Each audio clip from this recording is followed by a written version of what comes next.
Terima kasih atas waktu dan kesempatan yang telah diberikan kepada saya. Perkenalkan, nama lengkap saya Agustina Melaate, kelas A reguler sore semester 9, NIM 17340300017.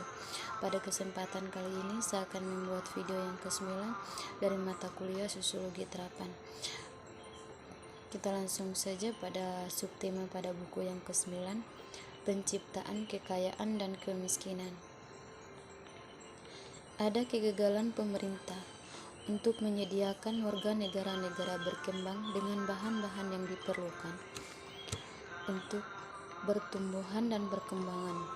Ini hanya bisa dijelaskan oleh ketidakmampuan mereka untuk mengamankan sumber-sumber pembiayaan yang pada akhirnya memungkinkan mereka untuk memerintahkan bahan-bahan ini. Penciptaan kekayaan dan kemiskinan adalah studi tentang sarana dan cara yang kekayaan dan kemiskinan diciptakan, baik di negara maju maupun di negara berkembang.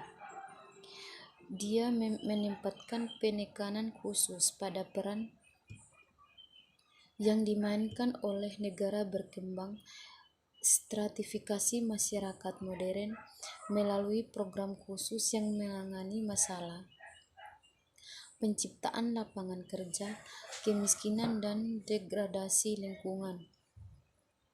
Ini perhatian dengan efek sosial dari krisis yang sedang berlangsung di bidang keuangan, pembangunan, dan lingkungan ronda.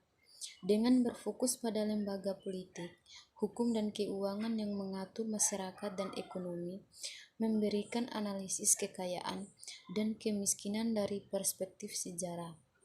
Ini menunjukkan bagaimana kebijakan ekonomi dan sosial dari model neoliberal telah menyebabkan peningkatan pengangguran, kemiskinan, dan ketidaksetaraan, dan oleh karena itu membuat masyarakat lebih terpolarisasi. Subtema yang kedua, penciptaan kekayaan dan kemiskinan.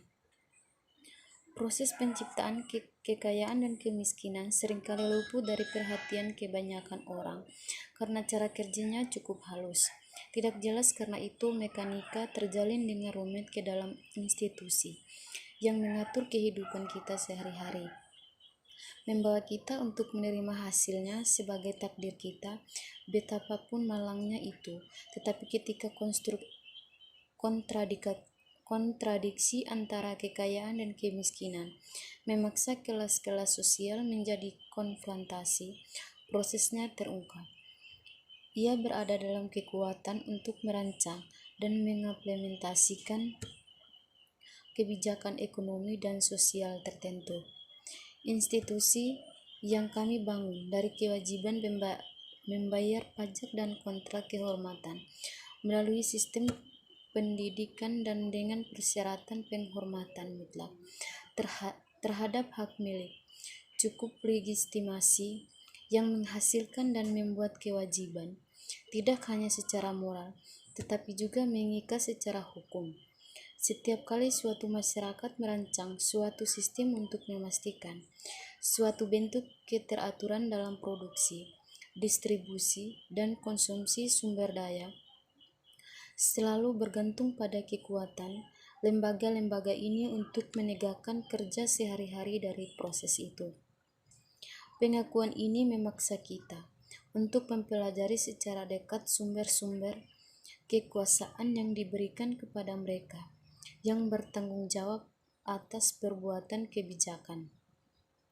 Beberapa ulama terkemuka dalam penelitian ini, ketidaksetaraan dan kemiskinan telah sampai pada kesimpulan bahwa elit yang mengakar bahwa hari ini mendikte kebijakan penghematannya pada sisa populasi yang diuntungkan dari dukungan kuat dari oligarki yang menggunakan kekayaannya untuk menguasai politik proses, dan oleh karena itu pembuatan kebijakan ekonomi misalnya Galbraith 2012-2016, Steinleis 2013-2016, Hawthorne 2015.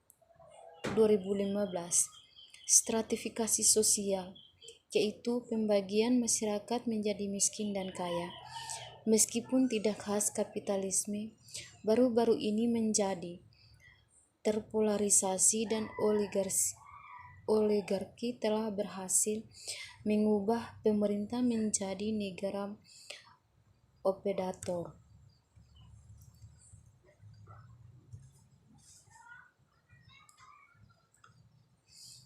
Dan kebijakan ekonomi menjadi instrumen perang kelas dan organisasi untuk ekonomi, kerjasama, dan pembangunan. Pelaksanaan AUS kebijakan teritis sejak tahun 1980-an telah membuat pengangguran jangka panjang dan paruh waktu, mengerjakan fakta-fakta bergaya baru yang mengakibatkan jatuhnya bagian tenaga kerja di pendapat nasional, dan sebagian besar negara OECD. Salah satu penjelasan paling populer tentang keberadaan kemiskinan adalah gagasan tentang kehilangan, artinya tidak cukup untuk terkeliling. Apakah sedang berbicara tentang makanan atau uang? Kelangkaan uang ternyata adalah argumen yang menyeluruh digunakan untuk membenarkan semua penyakit dalam masyarakat. Ini membenarkan kelaparan dan kekurangan gizi rumah, kekurangan dan buat huruf, kekurangannya perawatan kesehatan, dan semua magnifikasi kemiskinan akhirnya, kemiskinan lainnya.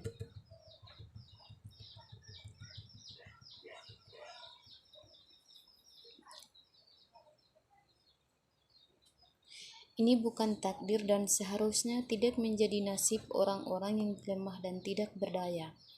Dalam masyarakat modern, kemiskinan adalah buatan manusia dan karena itu juga dapat dihilangkan dengan ekonomi cerdas dan kebijakan sosial.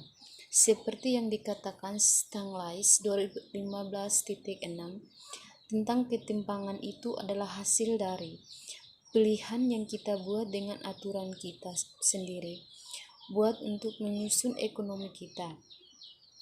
Meskipun perang melawan kemiskinan di negara-negara yang disebut negara berkembang telah menjadi agenda Perserikatan Bangsa-Bangsa, setidaknya sejak tahun 1970-an, dan dunia motto bank adalah dunia yang bebas dari kemiskinan. Selama ini penilaian sepintas menunjukkan bahwa kebijakan mereka telah gagal total. Memang yang terbaru laporan Bank Dunia 2016 sendiri menginformasikan kepada kita bahwa kemiskinan di Afrika telah menjadi 100 juta orang lagi sejak 1990-an, dan menyalahkan itu pada pertumbuhan populasi.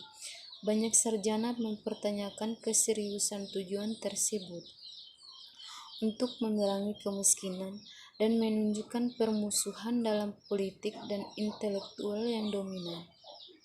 Wawancara strategi menyeluruh yang berupaya mengentaskan kemiskinan, keberadaan dan kekayaan, dan kemiskinan seringkali secara harfiah berdampingan mungkin merupakan kontradiksi paling mendasar dan bertahan lama dalam sejarah komunikasi. Kepemilihan sumber daya yang vital dan produktif inilah yang membedakan si kaya dan si miskin. Di zaman kuno, masyarakat ketika kebutuhan manusia adalah dasar dan kekayaan berarti mendapatkan barang dari alam untuk memenuhi kebutuhan alami ini. Meningkatkan kekayaan diterjemahkan secara sederhana menjadi peningkatan konsumsi dan peningkatan kesejahteraan. Kekayaan kemudian berarti semua hal-hal yang berguna untuk memenuhi kebutuhan dan menjamin kesejahteraan mereka. Pemegang kepemilikan hal-hal ini menjadi suatu keharusan dalam masyarakat modern. Keinginan untuk mengumpulkan kekayaan tidak lagi harus didikte atau dibenarkan oleh kebutuhan seperti itu. Mungkin dari saya hanya itu. Sekian dan terima kasih.